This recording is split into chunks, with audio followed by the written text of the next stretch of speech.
Jesus, groot beamal, sterke verlosser, magtige Heer en Heiland Immanuel, God is met ons, reddende Here, levende woord. Goeiedag. Prof Koenig kyk vervolgens na Judas se loon vir sy verraad, wat volgens Matteus die vervulling is van wat Jeremia gesê het. Matteus 27 vers 9 tot 10. Ons weet dat Judas 30 silwermuntstukke van die priesterhoofde en familiehoofde gekry het om Jesus te verraai. Het ons hier met 'n letterlike vervulling van 'n profesie te doen? Die eerste vraag is waar Matteus hierdie profesie gekry het. Dit kom nie uit Jeremia nie. Al wat ons in Jeremia kry is die geskiedenis van Jeremia wat die opdrag kry om 'n stuk grond van sy oom se seun in Anatot vir 17 sikkel silwer te koop. Daar kan 'n baie vaag ooreenkoms wees met die stuk grond wat die priesters so uiteindelik volgens Matteus gekoop het met die geld wat Judas vir hulle teruggegee het. Maar die ooreenkoms is so vaag dat 'n mens glad nie meer van vervulling kan praat nie. Bovendien was die verhaal in Jeremia ook nie 'n profesie nie. Daar is wel in Sagaria 11 'n allegorie wat 'n beperkte ooreenkoms met Judas se verraad het. Ons lees in Sagaria dat die Here ontevrede is met die leiers van die volk wat die volk skreiend verwaarloos. Die beeld van herders en skape word gebruik. Sagaria kry dan die opdrag om hulle herder te gaan wees.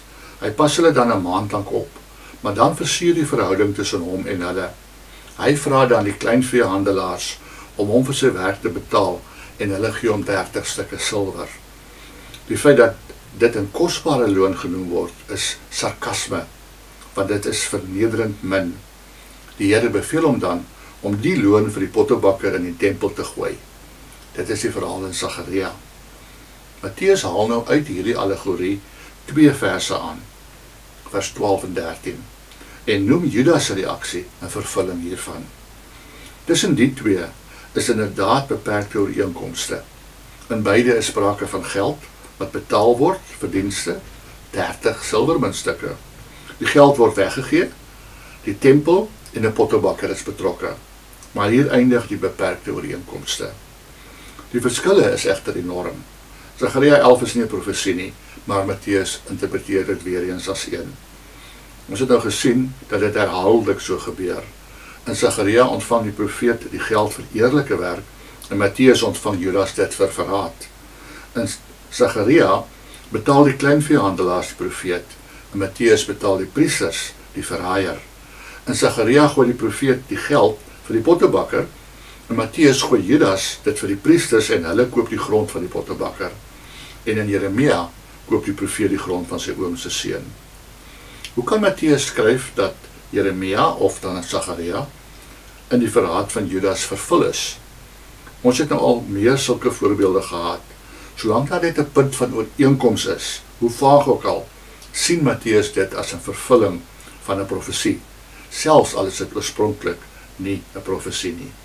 Ons sal môre verder hoor wat Prof Koenig hieroor vir ons wil sê. Kom ons bid saam.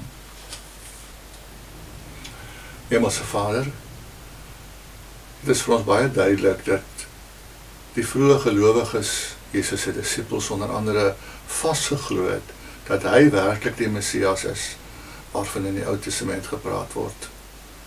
En dat hulle dan uit die Ou Testament gedeeltes gebruik het om dit as voorspellings wat in hom vervul is te sien. Help vir ons, dat ons geloof ook so sterk sal wees, dat ons kan sien hoe dat alle paaie in die Ou Testament na Jesus lei. Dat ons ook kan glo dat hy die toekoms vir ons is. In Jesus se naam. Amen.